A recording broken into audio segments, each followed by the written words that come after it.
kita cintai para zuriat Nabi Muhammad sallallahu alaihi Sahabat wasallam. atas kaki ini. Yang keberadaan mereka di antara kita menjadi sebab terhubungnya kita dengan Nabi Muhammad SAW dengan tingkat, kilat, dan cepat. Yang keberadaan mereka di antara kita menjadi sebab kita masih tahu bahwasanya mukjizatnya Nabi ada yang sampai sekarang ini kita rasakan. Di mana 1400 tahun yang lalu Nabi kita Muhammad SAW bersabda, kullu hasabin wa nasabin yanqati illa hasabi wa nasabi la yanqati illa yaumil qiyamah. Ya, artinya semua kemuliaan keluarga dan semua nasab keturunan itu akan terputus, tidak akan berlangsung sampai hari kiamat, kecuali kemuliaan keluargaku dan keturunanku, nasab keturunanku akan bersambung terus sampai hari kiamat. Amin. Mereka pula lah yang dikatakan Nabi Muhammad SAW sebagai barometer keimanan dan ketakwaan kita. Siapa di antara kita yang cinta pada zuriat Nabi, maka berarti dia adalah seorang mukmin. Dan barang siapa di antara kita yang benci pada zuriat Nabi, berarti kita adalah seorang munafik. Mereka pula yang dikatakan oleh Nabi Muhammad SAW sebagai kelanjutan dari para rahmatnya Nabi untuk umat ini khusus. Tidak ada seorang Nabi pun, seorang Rasul pun yang rahmatnya itu setelah meninggalnya itu masih terus berlangsung dan berkesinambungan kecuali umat Nabi kita Muhammad SAW. Di antaranya adalah dengan adanya zuriat Nabi. Zuriat Nabi ini adalah salah satu daripada mukjizatnya Nabi sehingga mereka masih ada bersama kita, dan mereka adalah rahmat dan sebab tercurahnya rahmat untuk kita semuanya.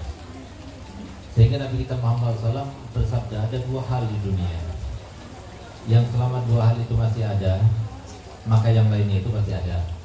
Tapi kalau salah satunya sudah tidak ada, maka yang lainnya juga tidak ada, yaitu zuriat Nabi sama Al-Quran.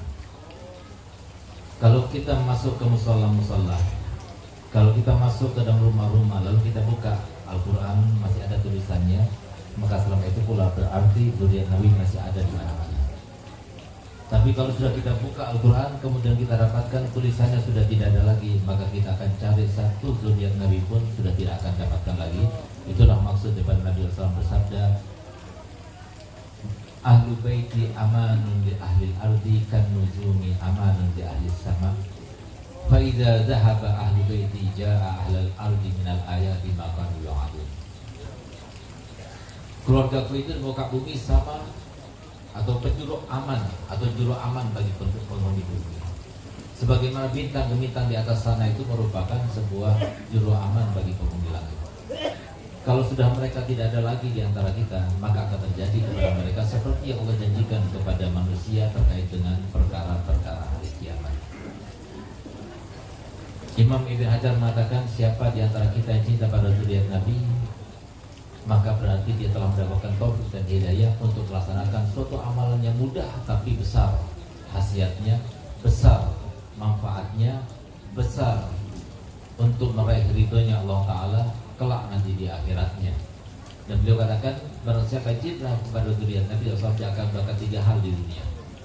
Yang pertama akan berkah hartanya, yang kedua akan bahagia hidupnya, dan yang ketiga dia akan meninggal dunia dengan husnul khatimah. Semoga kita termasuk mencintai mereka, sehingga kita termasuk yang terhubung dengan datuk mereka, dan semoga kita semuanya termasuk yang mendapatkan syafaat Nabi kita Muhammad SAW dengan sebab kita mencintai mereka semuanya. Amin, amin ya rabbal alamin. Khususnya yang mengundang kami ke tempat ini yaitu Habib Yahya Ta'bud, dan tidak lupa kepada Habib Hasan, Jadi Umar, Jufri, dan semua para habaib. Mohon maaf saya tidak sebutkan satu persatu, namun tanpa mengurangi rasa hormat kami dan cinta kami kepada mereka semuanya. Dan para alim ulama, para kiai, para tokoh masyarakat, para pejabat yang saya muliakan, mari kita bersama-sama panjatkan puja dan puji syukur kita kehadirat Allah Subhanahu wa Ta'ala. Karena pada malam ini alhamdulillah kita bisa melaksanakan pembacaan Maulid Nabi SAW. Berapa kali kita baca sholawat, berapa kali para panitia itu telah mengorbankan energinya. Begitu pula Sahibul Bait telah mengundang kita semuanya mengeluarkan uangnya, itu semuanya tidak ada lain maksudnya, tujuannya ingin menyenangkan baginda Rasul Muhammad SAW. Sedangkan Nabi kita Muhammad SAW adalah seorang Nabi yang pernah bersabda dalam hadisnya, ana khairul mukafi, fa in ahsana ahadukum ila ahadin falam yukafi'u fa ana ukafi'u yawmal qiyamah. Aku ini adalah manusia paling pandai membalas jasa. Kalau seumpama ada di antara kalian yang berbuat baik kepada orang lain, lalu orang lain itu tidak membalasnya, jangan khawatir, aku yang akan membalasnya untuk kalian kelak nanti di hari kiamat. Kalau ini katakan Nabi Muhammad terkait dengan orang lain yang berbuat baik kepada orang lain lalu tidak mendapatkan balasan daripada orang lain, bagaimana kalau kita semuanya berbuat untuk Nabi Muhammad? Para panitia capek untuk Nabi Muhammad, yang masa-masa capek untuk Nabi Muhammad, Sayyidul Haja mengeluarkan uangnya untuk Nabi Muhammad, apakah kemungkinan Nabi SAW tidak membalasnya? Hasya. Insya Allah semua yang hadir walaupun dalam keadaan semacam ini, insya Allah semuanya akan mendapatkan kabul hajat, insya Allah. Tidak ada seorang pun di antara kita yang punya hajat, Allah kabulkan hajatnya. Tidak ada seorang pun di antara kita yang banyak dosanya, Allah ampunkan dosa-dosanya. Tidak ada seorang pun di antara kita yang banyak masalahnya, Allah selesaikan masalahnya. Di antara kita yang sakit, Allah sembuhkan penyakitnya. Dan semoga hati kita yang banyak penyakit ini, semoga Allah hilangkan juga penyakitnya, sehingga kita termasuk yang siap untuk bermimpi Nabi Muhammad SAW sebelum kita meninggal dunia, sehingga kita dipastikan di akhirat kelak nanti kita berjumpa dengan Nabi Muhammad. Amin, amin, amin. Dan semoga kita sebelum keluar dari tempat ini, dan juga semua saudara kita yang tadi hadir, yang sekarang sudah berada di rumah, begitu pula yang tidak hadir, semoga semuanya itu mendapatkan karunia terbesar dari Allah Ta'ala pada malam ini, yaitu menjadi hambanya yang paling besar anugerah Allah kepadanya, karena dipanjangkan usianya, disehatkan badannya, dimudahkan semua urusannya, ditambah melimpah harta bendanya, tapi di akhirat tidak ada hisabnya, kemudian meninggal dunia dalam keadaan husnul khatimah. Amin, amin ya rabbal alamin. Ma'asyiral muslimin wal muslimat rahimakumullah.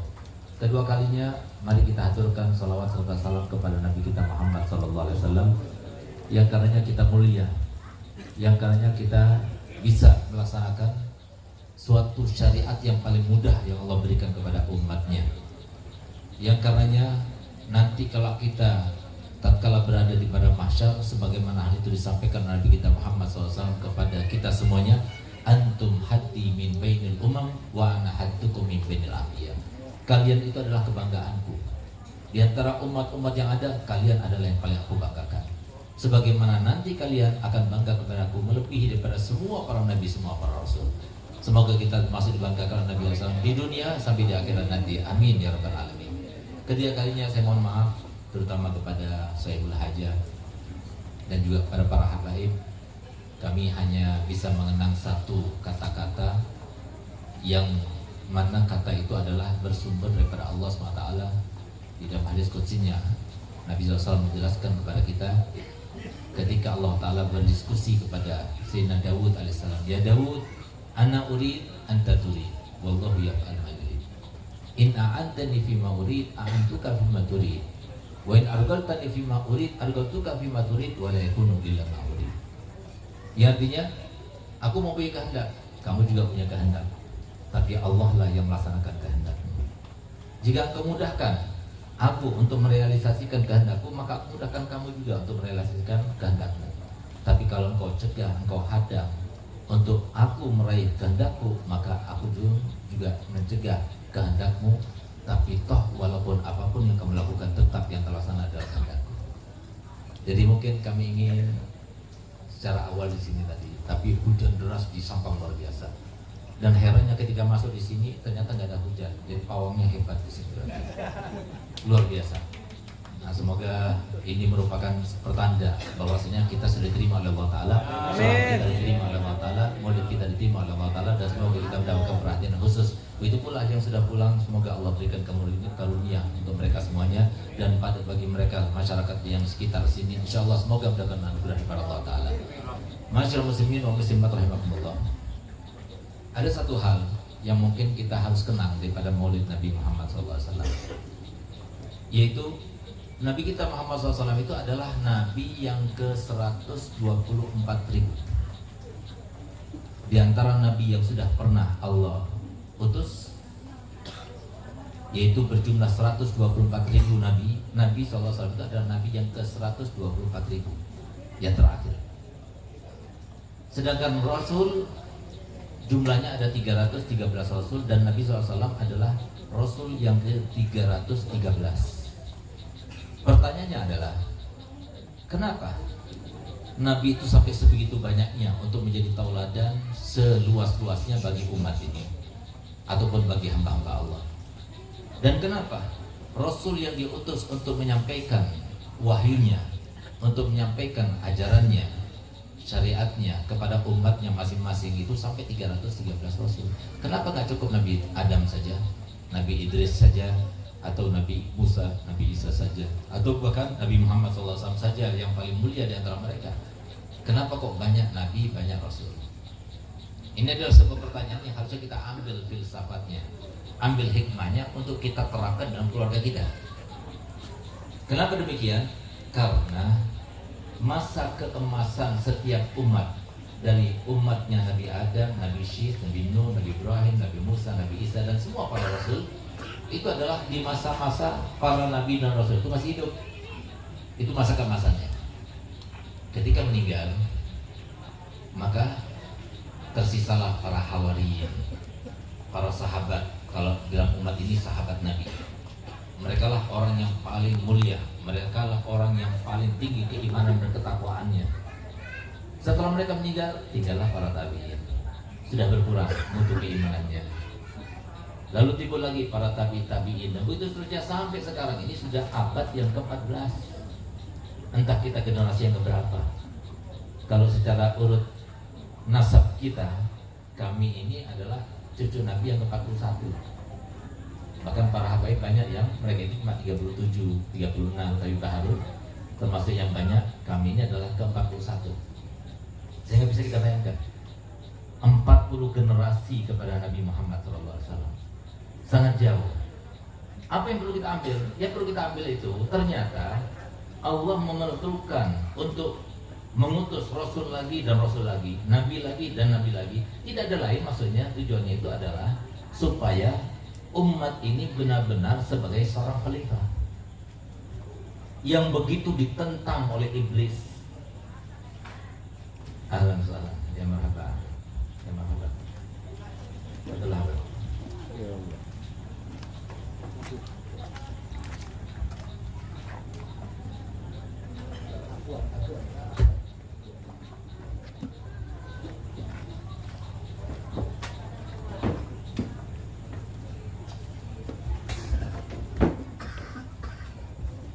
Yang begitu dibenci, yang begitu didendamkan oleh setan dan kroni-kroninya itu, sampai-sampai Nabi kita Muhammad SAW itu bersabda, kalau seumpama manusia itu tidak dijaga oleh 7 malaikat hafadhah, maka niscaya tidak ada satupun manusia hidup di muka bumi ini, karena mereka akan dibunuhnya dengan cara dicincang-cincang. Dari saking dendamnya, usumatnya setan itu kepada kita, Bani Adam. Oleh karena itu, saya pernah mendengar, saya punya guru Al-Habib Zain bin Ibrahim bin Smith, hafizahullah wa ra'ah. Beliau katakan, ada 4 golongan. Mereka itu adalah manusia-manusia yang paling banyak dikelilingi oleh setan. Bahkan manusia-manusia yang paling digetoli oleh setan. Manusia-manusia yang selalu menjadi sasaran utama setan. Siapa mereka? Mohon maaf, yang pertama itu adalah para habaib, golongan zuriyah Nabi Muhammad SAW. Kenapa zuriyah Nabi SAW itu begitu dibenci? Yang pertama, kenapa Nabi SAW itu begitu disasar dan menjadi sasaran utama oleh setan? Karena Nabi kita Muhammad SAW suatu waktu ketika didatangi oleh iblis al-la'in, iblis itu datang kepada Muhammad dan dia berkata begini, ya Muhammad, aku datang kepadamu dalam keadaan terpaksa. Ketika Nabi SAW mendengar pernyataan iblis tersebut, dengan cerdiknya, dengan cerdasnya, dia tidak langsung merespon, tapi bertanya dulu pada gurunya, itu malaikat Jibril. Jibril, kenapa iblis berkata demikian kepadaku? Maka kemudian dikatakan oleh Nabi SAW, oleh malaikat Jibril, bahwasanya tidak ada seorang nabi pun, seorang rasul pun yang didatangi oleh iblis kecuali dengan maksud dan tujuan untuk menjerumuskannya, kecuali engkau wahai Muhammad. Dia datang kepada engkau dalam keadaan terpaksa. Kenapa? Karena diperintahkan Allah Ta'ala untuk mendengarkan semua pertanyaan yang kau akan berikan pertanyaannya kepadanya, dalam keadaan dia harus menjawabnya dengan jujur. Kalau semua dia tidak jujur, maka semua janji Allah kepada iblis itu Allah akan cabut. Di antaranya dia bisa masuk kepada pikiran manusia, di antaranya dia itu bisa hidup panjang sampai hari kiamat dan sebagainya. Maka kemudian Nabi SAW menggunakan kesempatannya dan dia bertanya. Pertanyaan pertama yang ditanya oleh Nabi SAW itu adalah, siapakah manusia yang paling kau benci? Maka subhanallah, iblis berkata, manusia yang paling aku benci adalah engkau dan keturunan engkau, dan siapapun yang berjalan dalam syariat engkau, dan siapapun yang berjuang di dalam mempertahankan syariatmu, itu adalah orang-orang yang paling aku benci. Sehingga mohon maaf, hamba itu mulia bukan karena hidungnya yang mancung, wajahnya yang putih, sosoknya yang tegap tinggi. Tidak, kita ini mulia ini bukan karena kita, tapi mereka itu mulia selain karena di dalam diri mereka ada darah tetesan darah Nabi kita Muhammad SAW. Ditambah lagi mereka itu mulia karena mereka itu sudah terproteksi dengan doanya Nabi. Nah, itulah makanya kenapa Nabi SAW mengatakan, "Mathalu ahli baiti kamathali safinatin Nuh, man raqib naja wa man lam yarkab gharqa hawa." Jadi perumpamaan keluargaku ini sama seperti para Nabi Nuh. Yang naik ke perahu itu selamat, yang tidak naik maka dia akan tenggelam. Kenapa Nabi SAW tidak katakan para ulama yang begini sifatnya dan sebagainya? Tidak, tapi sebutkan para zuriat Nabi SAW yang punya ilmu tentunya. Kenapa demikian? Karena mereka itu sudah terproteksi dengan doanya Nabi. Ketika Nabi SAW menikahkan putri tercintanya Sayyidatuna Fatimah Zahra dengan Sayyidina Ali bin Abi Thalib, maka Nabi SAW itu mendoakan bukan hanya sekali, bukan hanya 2 kali, bahkan berpuluh-puluh kali sebelum Imam Ali itu datang dan tidur bersama Sayyidatuna Fatimah Zahra. Apa yang didoakan Nabi? Di antara doanya adalah Allahumma akhrij minhuma al-katsir at-tayyib. Ya Allah, keluarkanlah daripada keduanya yang banyak yang baik-baik.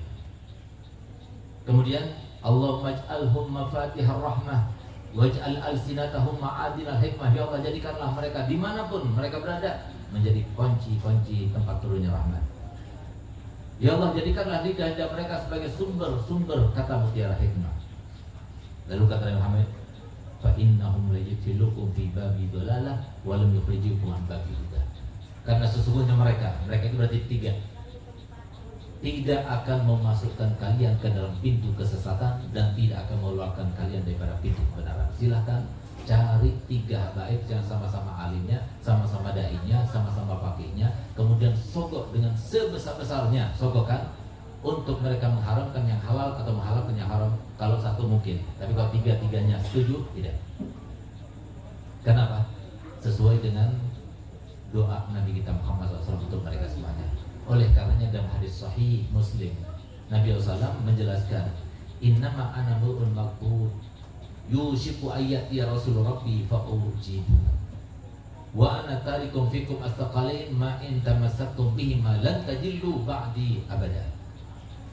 Aku ini adalah manusia biasa, manusia yang bakal mati juga. Mungkin sebentar lagi akan datang utusan Tuhanku untuk menjemput ajalku dan aku iyakan.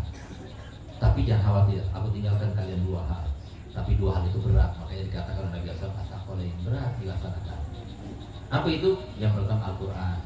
Fastamsiku fihi nur wal huda. Di situ ada cahaya, di situ ada petunjuk. Berpegang teguhlah kalian pada Al-Quran. Itu yang pertama. Yang kedua, wa itrati ahli baiti, dan keluargaku, ahli baitku.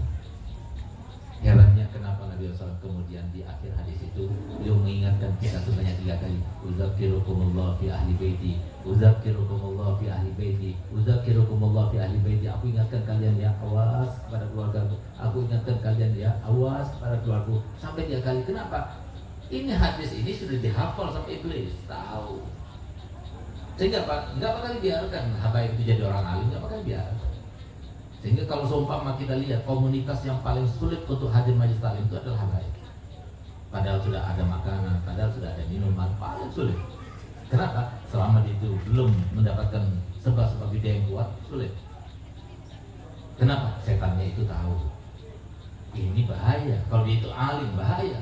Kalau dia punya ilmu, bahaya. Omongannya itu bersambut doa-doanya Nabi. Mereka terproteksi doa-doanya Nabi. Nah, oleh karenanya orang pertama, komunitas pertama yang paling diketahui oleh setan itu adalah para habaib. Yang kedua siapa? Para pejabat. Coba lihat, kan jarang acara-acara maulid pejabat datang. Ya kalau pilkada, aduh. Kenapa demikian? Karena mereka itu adalah mainannya setan. Mereka punya kekuasaan. Mereka itu, kalau mau tahu iblis itu kayak begini, bagaimana? Kalau seumpama kita katakan sekarang, orang makhluk Allah yang paling jenius sekarang ini adalah iblis. Benar. Kalau dia sumpah, tidak akan melanggar sumpahnya. Kalau dikatakan sekarang bahwasanya makhluk Allah yang paling pintar, yang paling alim, yang paling banyak ilmunya itu adalah iblis, tidak salah dan tidak melanggar sumpahnya. Kenapa? Mana demikian? Nabi SAW telah menggambarkan kepada kita dalam hadisnya, sebelum iblis itu dikutuk oleh Allah Ta'ala, maka iblis itu kalau sudah malaikat itu bertemu dengannya, itu malaikat itu akan kembali kepada rekan-rekannya dalam keadaan bahagia yang luar biasa, bangganya luar biasa karena telah berjumpa dengan makhluk Allah yang paling banyak ibadahnya dan yang paling banyak ilmunya, kata Muhammad. Kalau kita ingin tahu bagaimana ibadahnya itu kata Muhammad SAW, iblis itu sudah pernah beribadah kepada Allah selama 185.000 tahun lamanya. Bahkan dikatakan oleh Nabi SAW, tidak ada satu tempat sejengkal pun di atas langit, pertama, kedua, ketiga, sampai ketujuh, kecuali sudah pernah diletakkan kepada iblis di situ untuk bersujud kepada Allah Ta'ala. Kalau kita ingin tahu pengalamannya iblis, sehingga kita ini termasuk pengalaman yang terakhir, bagaimana kira-kiranya pakarnya dia itu, ketahuilah bahwasanya iblis itu pengalamannya sudah melewati 124.000 nabi dan 313 rasul serta seluruh umatnya. Lalu kita itu mentang-mentang umat yang terakhir, kita mengatakan dan merasa bahwasanya iblis itu di bawah kita, setan di bawah kita. Kalau dikatakan bahwasanya kalau ada universitas yang paling baik di negeri kita ini, misalnya selevel UI, itu paling banyak membuat seminar dan 1 bulan itu paling 10 kali. Tapi ketahuilah bahwasanya iblis itu membuat diklat itu setiap hari. Bagaimana cara menjerumuskan para habaib, cara menjerumuskan para kiai, cara menjerumuskan orang, para penguasa, para pengusaha, semuanya itu dibahas setiap hari. Tapi ada 2 ayat yang selalu diwati-wati oleh iblis supaya itu tuh paham dan sadar. Kenapa? Kewajiban para ulama, kewajiban para dai itu hanya untuk menyampaikan.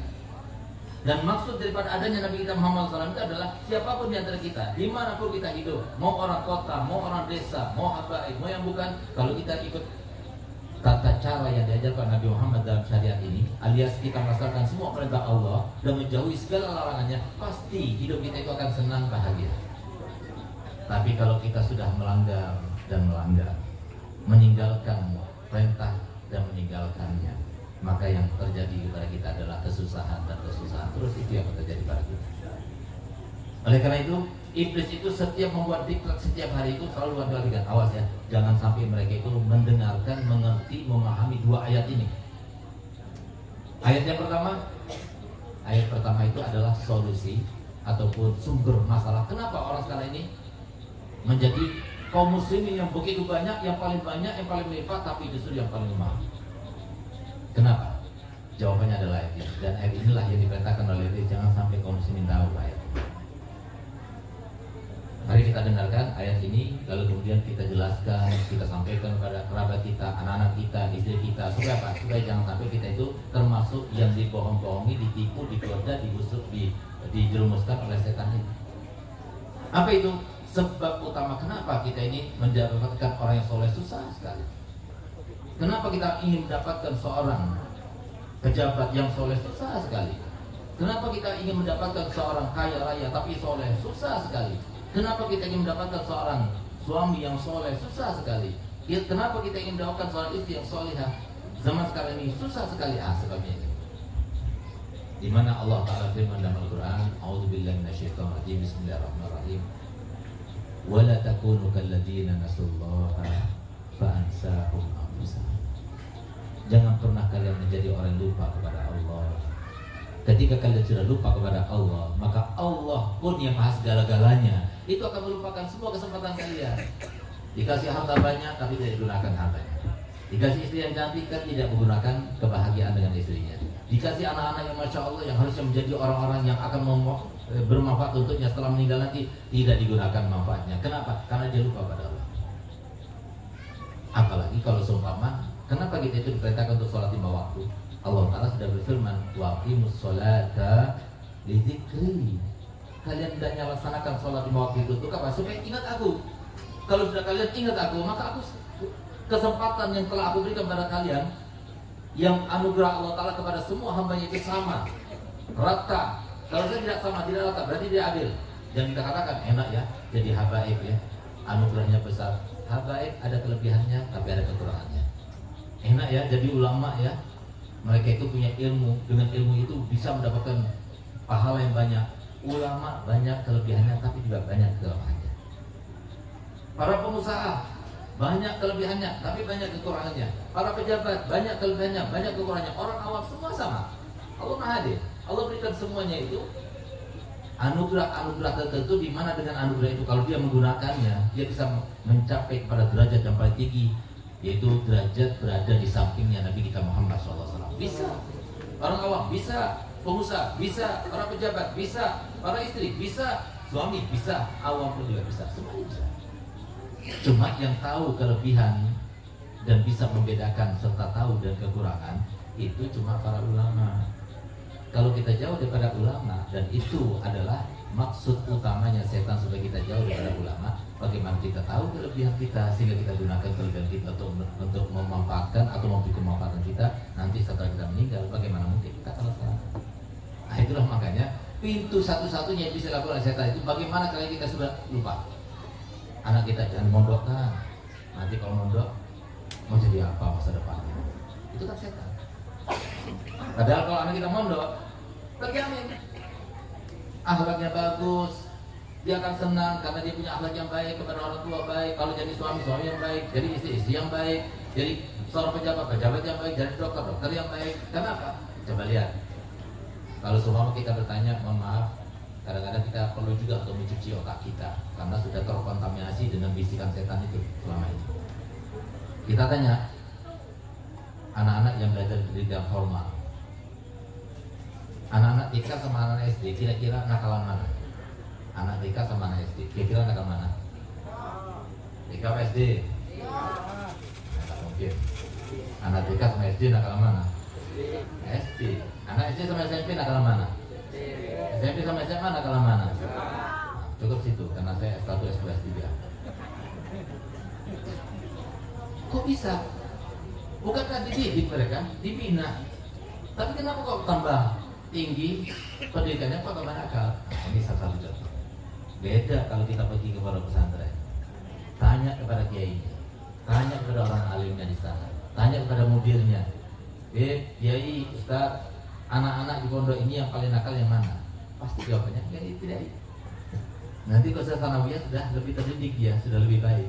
Kalau sudah aliyah sudah luar biasa salehnya, sudah siap untuk diambil mantu. Coba. Kenapa demikian? Karena ini didikan Nabi Muhammad. Didikan Nabi Muhammad itu mempunyai sebuah rahasia yang luar biasa. Sehingga saya teringat, saya punya abah selalu berkata begini, syariat yang dibawa oleh Nabi Muhammad itu, ilmu agama yang dibawa oleh Nabi Muhammad itu, yang bersumber pada Al-Quran dan hadis Nabi, itu adalah sakti mandraguna. Kalau ada di dalam hati kita, nikmat kita. Oleh karenanya, coba untuk membuktikannya gampang saja. Orang yang dimuliakan, dihormati di antara kita kan banyak. Ada para pejabat dengan jabatannya, ada orang kaya dengan kekayaannya, ada para tokoh masyarakat dengan pengaruhnya, ada ulama dengan ilmunya. Tapi di antara mereka yang kemuliaannya terus tambah tinggi seumur dengan seiring dengan tambahnya umur mereka, siapa di antara mereka yang sifatnya kemuliaan itu terus paten, bukan temporary, bukan sementara, tapi terus, nggak ada lengsernya, nggak ada habisnya, tambah tua, tambah mulia. Siapa mereka? Pejabat, orang kaya, konglomerat, anggota legislatif? Tidak, tapi siapa? Ulama. Pertanyaannya adalah, kenapa ulama mulia dan dimuliakan Allah Ta'ala? Apakah karena mereka itu berasal mulia? Banyak ulama bukan para habaib. Apakah mereka itu tampan-tampan? Banyak di antara mereka yang bukan tampan. Apakah karena mereka kaya-kaya? Banyak di antara ulama yang tidak kaya. Tapi kenapa mereka mulia dan dimuliakan oleh Allah Ta'ala? Karena dalam hati mereka itu ada ilmunya Nabi Muhammad SAW. Mau meninggalkan sholat lima waktu, dia nggak mau. Kenapa? Saya bisa, salah saya meninggalkan sholat lima waktu. Meninggalkan jamaah saja nggak mau mereka. Kenapa? Dia tahu bagaimana fadilah jamaah. Sehingga tambah mulia, tambah mulia. Ilmu itu loh yang membenteng diri mereka, itulah yang bikin mereka mulia. Di dunia sudah mulia, bagaimana kalau nanti di akhirat? Sementara anak kita kalau tidak tersentuh dengan ilmu yang diajarkan Nabi kita Muhammad SAW, kita akan mulia. Oleh karenanya saya punya abah Habib Hasan Baharun 3 hari sebelum meninggal dunia, setelah kami mengantar jenazah Habib Rahman Al-Haddad di malam hari Sabtu itu, malam minggunya itu kami pulang langsung dibawa ke kantor. Saya punya abah berkata begini, semua tanahnya di pondok, harta yang di pondok, mobil-mobil pondok semuanya itu bukan dibeli dengan uang pondok semuanya atau donatur, tidak, ada uangnya habis itu. Abi sebagai seorang mudir, ada orang ngasih amplop, itu pribadi untuk Abi. Abi berdakwah, Abi dapat amplop, itu pribadi untuk Abi, bukan ke pondok. Tapi dengarkannya kesaksiannya Abi. Abi berikrar bahwasanya seluruh yang Abi miliki di pondok ini maupun di luar pondok ini semuanya Abi wakaf untuk Allah dan Rasulnya dalam pondok ini. Sehingga beliau meninggal tidak mewariskan 1 sen pun daripada harta bendanya. Kalau kita berziarah ke makam abah saya, itu di sampingnya itu ada lemari yang transparan, semuanya dari 3 kesannya apa di situ. Dari mulai handuknya, kaosnya, sarungnya, imamahnya, tasbihnya, kacamatanya, sendalnya, semuanya dari situ. Bukan berarti anak-anaknya itu tidak ada yang mengambil keberkahan dengan ayahnya. Tidak, kami ingin sekali dapat 1 kaos saja daripada berkah saya punya abah. Cuma masalahnya saya punya abah sudah mewakafkan semuanya. Tapi sempat saya punya abah itu berkata begitu. Tapi jangan sampai kalian berpikiran bahwasanya Abi ini adalah Abi yang jahat, tidak meninggalkan harta waris untuk kalian. Karena tugasnya Abi sebagai seorang ayah adalah menjadikan kalian itu anak-anak yang soleh dan solihah. Abi yakin setelah kalian Abi didik di pondok ini, lalu Abi kirim ke Mekah, kirim ke Madinah, kirim ke Hadramut, dan sekarang sudah kembali, Abi yakin kalian sudah soleh-soleh. Kalau sudah soleh kalian, Abi sangat percaya kepada sebuah ayat dalam Al-Quran yang tidak mungkin salah, tidak mungkin luput. Apa itu? Wa huwa yatawalla sholihin. Allah sendiri yang akan mengurus orang soleh. Kalau sudah kalian soleh, Allah yang akan mengurus kalian. Kalau seumpama Abi menyiapkan uang triliunan rupiah supaya kalian hidup di masa depan dalam keadaan senang, bahagia, dapatkan senang. Tidak cukup ke 1 triliun. Tidak cukup. Yang bikin senang kalian itu hanyalah Allah. Dengan apa? Dengan ilmu yang diajarkan oleh Nabi kita Muhammad SAW. Sehingga ilmu itu loh yang menjadikan mereka itu jadi tawadu. Ilmu itu yang menjadikan mereka itu jadi jauh daripada maksiat. Ilmu itu yang menjadikan mereka itu ada himmah di dalam hatinya untuk berdakwah. Kenapa? Ingin menyambung kepada datuknya Nabi Muhammad SAW. Sehingga seperti Habib Ali Habsyi Sayyidul Maulid, dia itu mendapatkan ucapan langsung yang sangat kita inginkan semuanya.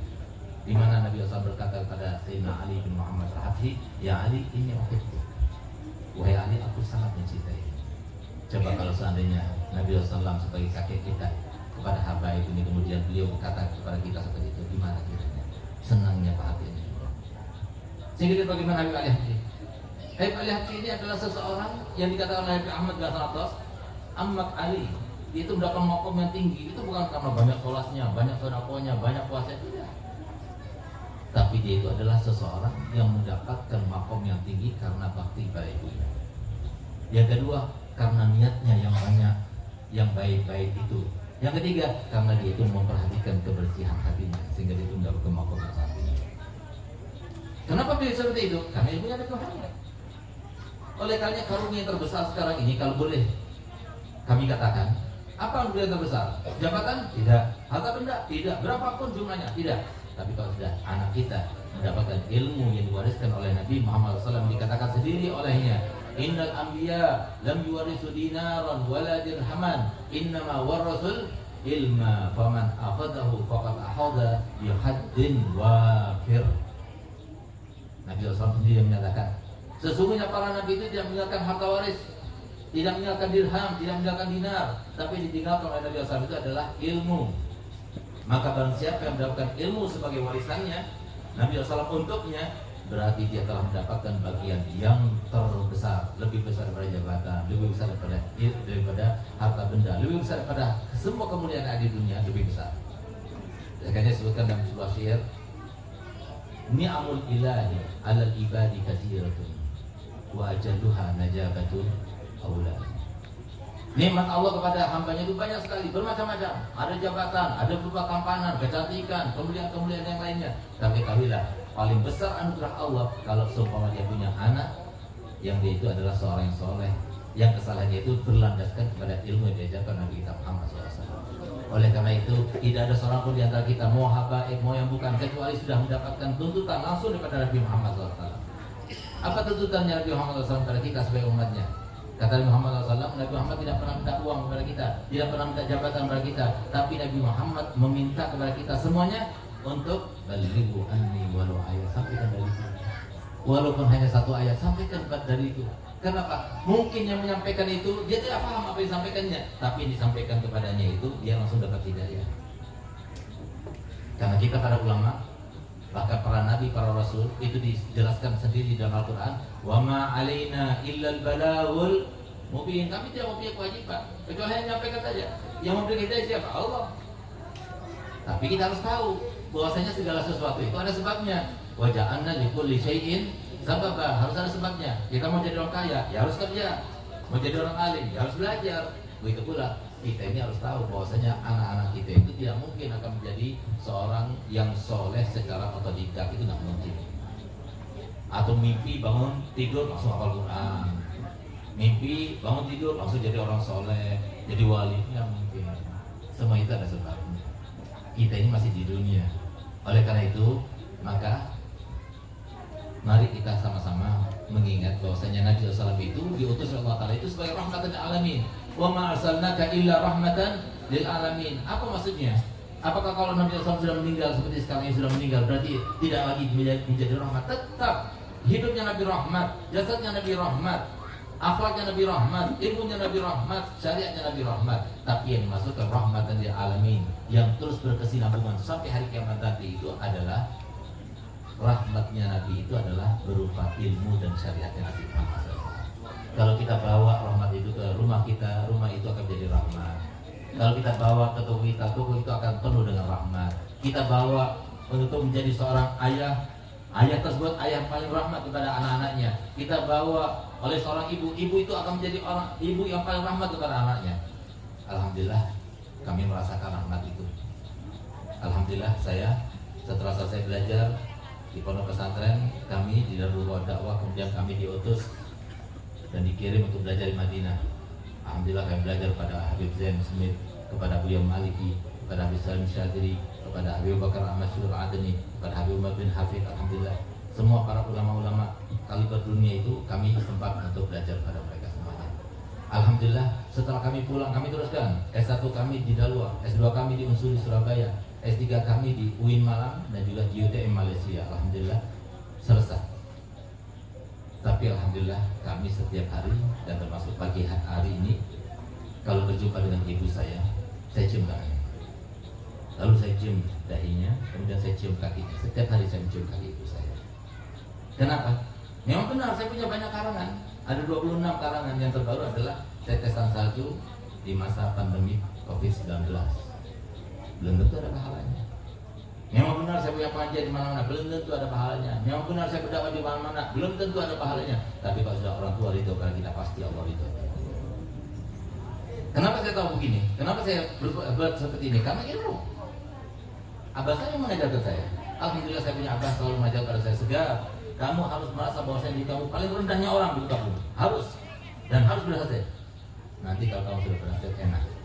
Nggak ada tuntutan pada orang. Yang bikin banyak orang itu stres, banyak orang susah, banyak orang gelisah, banyak orang tidak bahagia. Karena banyak tuntutannya pada manusia. Manusia bisa buat apa? Fainal izzata lillahi jami'an. Yang memberikan semuanya Allah, bukan manusia. Manusia tidak bisa buat apa-apa. Sehingga kalau semua seperti tadi saya turun dari mobil dihormati, dimuliakan, masya Allah. Orang seperti saya dihormati. Tadi orang sini semuanya, masya Allah, orangnya akhlaknya bagus. Tapi kalau semua saya turun tadi saya nggak dihormati, saya tidak akan menyalahkan orang sini. Dan saya tidak akan jerah untuk datang lagi ke sini karena akhlaknya tidak bagus, tidak, karena saya pasti akan menyalahkan diri saya sendiri. Ini karena banyaknya dosa saya, padahal saya pakai imam nggak dihormati, saking besarnya dosa saya. Itu ajaran Nabi Muhammad, itu akhlaknya para habaib, itu akhlaknya zuriat Nabi, itu akhlaknya diajarkan Nabi Muhammad kepada seluruh umatnya. Cuma karena kita nggak tahu, Sama seperti kalau semua air ini depan saya ini, di depan antum semuanya, dengan sengaja saya perlihatkan, saya masukkan racun di situ. Ya kalau kita minum satu tegak saja pasti mati. Ada yang mau minum? Setelah saya pergi ada yang mau minum? Ya tidak ada yang minum enggak? Ada yang minum? Katakan kan Pak. Terus saya tidak minum. Kenapa? Karena takut mati semuanya. Kalau ada yang mau minum berarti dia itu banyak masalahnya, banyak utangnya atau masalah sama istrinya, pengen dapat mati dia. Sama seperti itu, ilmu itu yang diajarkan Nabi Muhammad SAW itu adalah penyikat segala macam misteri. Oleh karena itu, maka para hadirin mulia Allah Ta'ala, silahkan anak kita mau jadikan presiden, silahkan mau jadikan anggota legislatif, silahkan mau jadikan anggota eksekutif, pejabat, silahkan mau jadikan apa saja, silahkan. Dan jangan lupa, harus ada basic ilmunya Nabi kita Muhammad SAW. Alhamdulillah, saya punya abah adalah seorang yang sangat luar biasa. Sehingga alhamdulillah yang berangkatkan saya, yang ngasih uang jajan saya, itu bukan saya punya abah dari saya waroknya karena terkait dengan uang pondok, tapi ibu saya yang membiayai saya berangkat ke Madinah. Saya punya kakak ke Makkah, semuanya itu yang biaya itu adalah ibu saya. Yang untuk makannya itu, untuk uang sangunya itu, saya punya ibu yang milik, bukan saya punya abah.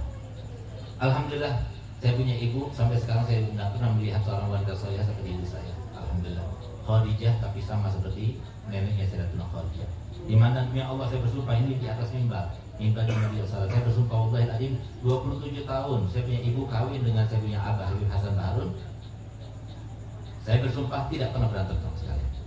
Semenjak saya kecil saya masih ingat tidak pernah berantem sama suami. Demi Allah saya bersumpah nggak pernah marah sekalipun kepada saya punya abah. Demi Allah saya bersumpah tidak pernah membantah sekalipun. Demi Allah saya bersumpah tidak pernah minta begitu pada suami. Masih ada sampai sekarang, masih ada seperti itu. Sehingga pantas kalau saya punya ibu itu punya anaknya yang soleh-soleh. Saya aja yang lihat soleh, tapi saudara saya itu soleh, insya Allah. Karena Pak ibu, seorang istri yang soleh, dia yang mendidik kita.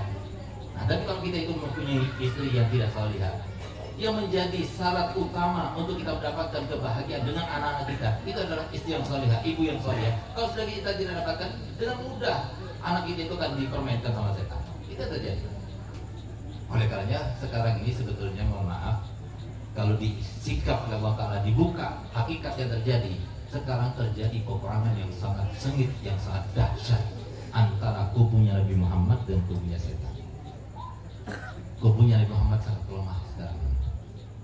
Mereka tidak punya apa-apa, cuma keikhlasan dan doanya Nabi Muhammad. Tapi iblis punya segalanya. Kekuasaan punya, uang punya, tahta punya, segalanya punya, internet punya, media punya, handphone yang ada di kaum muslimin semuanya itu milik dia.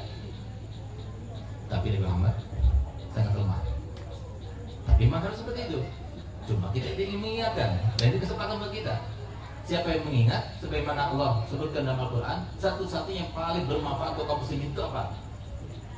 Untuk mendapatkan hidayah, untuk mendapatkan riayah, untuk mendapatkan inayah adalah firman Allah Ta'ala dalam Al-Quran. Fadzakir fa inna dzikra tanfa'ul mu'minin. Ingatkan, saling mengingatkan. Di dalam ayat yang lainnya sebutkan wal asri innal insana lafi illa ladina amanu wa amilus shalihat wa tawassaw bil haqqi wa tawassaw bis sabr. Selain itu maka dia termasuk rugi. Harus mengingatkan. Karena apa? Kita nggak bisa membetulkan, mengarahkan, nggak bisa. Kamu harus seperti Nabi Muhammad, kamu harus banyak sholat, nggak bisa. Yang bisa memberikan hidayah itu hanya Allah. Nabi kita Muhammad SAW sendiri dalam Al-Quran telah disebutkan, ditegur oleh Allah Ta'ala, innaka la tahdi man ahbabta walakinnallaha yahdi man yasha. Nggak bisa, guru itu nggak bisa berubah. Oleh karenanya Habib Ali Habsyi mengatakan, kalau kita ingin berdakwah, pertama kali harus kita lakukan minta pada Allah, berdoa dan berharap semua yang hadir itu adalah saudara kamu. Sebagaimana kamu sekarang mendapatkan petunjuk daripada Allah, kamu berharap, memohon pada Allah supaya mereka mendapatkan petunjuk bahkan lebih baik daripada kamu. Itu yang harus dilakukan. Baru dia itu akan berdakwah dan dakwah itu akan berdiri. Oleh karena itu para hadirin muliakan Allah Ta'ala, yang kedua ayatnya yang disembunyikan oleh setan, dan semoga kita ini tersingkap kemudian kita yakin kepada Nabi Muhammad dan kita benci kepada iblis, sebagaimana hal itu diterapkan dan dipastikan oleh Allah Ta'ala dalam Al-Quran, inna syaitana lakum aduun mubin. Yang namanya setan itu bagi kalian itu adalah jelas-jelas musuh. Kalau kalian punya musuh, ketahuilah musuh kalian paling besar adalah setan. Kenapa? Karena kita nggak tahu wujudnya di mana. Oleh karena ada satu orang datang pada seorang kiai, aku ingin melihat wujudnya setan. Betul, kamu pengen lihat? Udah lihat, ambil kaca yang besar. Ya bila kata yang besar, setelah dia berkata besar pada depannya. Nah, coba kamu lihat di depannya. Sudah lihat kamu? Sudah berada di depan kaca? Iya. Sudah kamu lihat setan? Enggak, saya nggak lihat apa-apa. Apa yang kamu lihat? Saya melihat diri saya. Ya itu setan. Setan itu bukan harus di tempat orkes, di tempat maksiat, karaoke. Setan itu dalam pikiran kita. Kalau kita nggak punya ilmu, yang kalau diibaratkan itu, kalau dicontohkan itu, anak kita itu loh, yang di SD, yang di SMP, yang mereka itu hanya mendapatkan ujian 1 tahun 2 kali, sampai dari saking bingungnya orang tua supaya mereka itu lulus, sampai kita dapatkan guru les yang biasanya subuh nggak pernah dibangunkan karena takut sampai dia tidak bisa menjawab dan tidak naik kelas, hanya untuk menghadapi ujian yang 1 tahun 2 kali, sampai sebegitu sibuknya kita. Kenapa kita tidak sibuk menghadapi ujian kita masing-masing? Pada Allah Ta'ala sudah bersumpah, walanabluwannakum hatta na'lamal mujahidina minkum wassabirin, dan pasti kami akan uji kalian, yang laki, yang perempuan, semua akan diuji. Yang tahu dari Nabi Muhammad dia tahu. Kalau kita bakal tahu dia, nggak dipandang suaminya, nggak dipandang istrinya, nggak dipandang orang tuanya, tapi dipandang adalah Allah. Semua manusia tidak bisa berbuat apa-apa. Yang memerintahkan kita untuk menjadi istri yang soleh siapa? Allah. Perempuan itu cobaan yang besar itu adalah suami. Begitu pula suami, cobaan yang besar adalah istri. Kita lupa kepada hal itu. Nah, oleh karena itu, maka dengarkan baik-baik.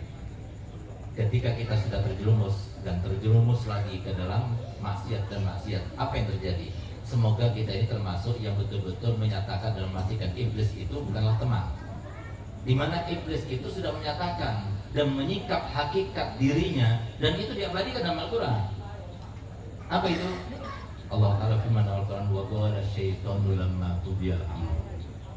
Dan berkatalah setan ketika sudah semua urusan itu selesai, hisab selesai, mizan selesai, sirat selesai, penghuni surga dimasukkan dalam surganya, dan semoga kita termasuk dari mereka. Penghuni neraka dimasukkan dalam nerakanya. Na'udzubillah. Maka saat itulah iblis itu diberikan siksaan oleh Allah Ta'ala, diletakkan dalam singgasana yang terbuat daripada api. Semua siksa yang Allah berikan kepada ahli neraka semuanya ditimpakan di atasnya. Ditambah lagi satu, apa itu? Tidak ada seorang pun penghuni neraka kecuali harus menuding dia. Gara-gara ini nih, aku berzina, aku berada di neraka. Gara-gara ini nih, aku mencuri, aku berada di neraka. Gara-gara ini nih, pokoknya semua dituju terus, dia nggak terima juga. Sehingga setan itu ingin membela dirinya dan mengatakan, bahwa syaitanu lamma qudiyal amr. Innallaha wa'adakum wa'dal haq. Semua dijadikan Allah Ta'ala benar. Jadi disampaikan oleh Nabi Muhammad benar, jadi disampaikan oleh para ulama benar. Tapi yang aku sampaikan di dalam pikiran kalian itu tidak benar. Semuanya aku bohong semuanya. Tapi lihat apa kata setan. Maka Nabi alaikum min sultan. Aku tidak punya kekuatan, aku tidak punya kekuasaan, aku tidak bisa maksa kalian dipegang lehernya. Ayo kamu zina, kamu zina. Tidak bisa, karena setan bisa menyentuh kita. Illa anda untukku, aku hanya merayu kamu, membisikkan kamu, menggoda kamu supaya bermaksiat, supaya kamu sengsara hidupnya. Fastajabtum li, lalu kamu ikuti aku. Fala talumuni walumum, saya sudah tahu aku iblis, diikuti, salah sendiri. Ma ana bimusrihikum wa ma antum bimusrihiyya. Sekarang aku tidak bisa menyelamatkan kalian, dan kalian pun juga tidak bisa menyelamatkan aku. Cukup kita dengar sekarang, apa mau dengar lagi nanti di neraka? Cukup sekarang saja, apalagi nanti di neraka? Nah, semoga kita maulid sekarang. Semoga berkat maulid yang dilaksanakan hari ini. Walaupun kami datang terlambat, minta maaf kepada para habaib semuanya, para kiai, para ulama. Semoga menjadi sebab insyaallah kita disingkap oleh Allah Ta'ala, dibuka rahmat sebesar-besarnya, seluas-luasnya, sehingga kita termasuk mendapatkan kemuliaan di sisi Allah Ta'ala. Dan semoga kita termasuk didudukan oleh Nabi Muhammad SAW, termasuk yang termaktub dalam hatinya Nabi Muhammad SAW, sehingga kita kelak nanti ketika kita meninggal dunia, pertama kali dibangkitkan, wajah pertama yang kami pandang adalah Nabi Muhammad. Kita berada dalam golongan Nabi Muhammad. Rabbana atina fid dunya hasanah wa fil akhirati hasanah wa qina adzabannar. Wa sallallahu ala sayyidina Muhammadin wa ala alihi wasallam. Alhamdulillah. Sebelum saya tutup, saya berikan sebuah kenangan ijazah, yaitu sholawat al-busyra. Sholawat busyra itu diimpikan oleh salah satu putra abah saya, tepatnya pada tahun 2016, lebih tepat lagi pada malam 10 Muharram, malam Asyura. Dia bermimpi Nabi SAW, ketika bangun langsung hafal sholawat yang diajarkan. Kata Nabi Muhammad, yang baca sholawat ini sebanyak 41 kali habis sholat subuh, sama seperti khasiatnya membaca Yasin sebanyak 41 kali, dalam mengabulkan hajat, mudahkan urusan. urusan, melapangkan segala kesulitan, menggapai segala harapan, dan menghindarkan diri pada hal-hal yang mengkhawatirkan dan menakutkan. Sangat mujarab sekali. Kalau dibaca 3 bulan pasti rezekinya mudah, rezekinya lancar, hutangnya mudah dilunasi, dan paling sedikit kita akan mendapatkan dada kita itu jemaah. Jadi namanya saja sholat busyra, sholat kabar gembira atau sholat kebahagiaan. Nah, saya akan bacakan, antum ikuti semuanya, lalu saya akan berikan ijazah untuk semuanya. Bismillahirrahmanirrahim. Allahumma salli wa sallim ala sayyidina Muhammadin sahibil busyra salatan tubashshiruna biha wa ahlana wa auladana wa jami'a masyaikhina wa jami'a masyaikhina wa muallimina wa talabatana wa talibatina min yaumina hadza ila yaumil akhirah. Jadi kalau benar bacanya seperti yang antum dengar, maka antum semuanya ada di sini. Saya berikan ijazah untuk bacanya dan saya berikan ijazah untuk berikan ijazah kepada yang lainnya. Silakan disebar, tapi jangan dengan syarat jangan dikomersilkan atau tertolak sholatnya nanti. Ayo sama-sama kita jawab. Saya terima ijazahnya Habib.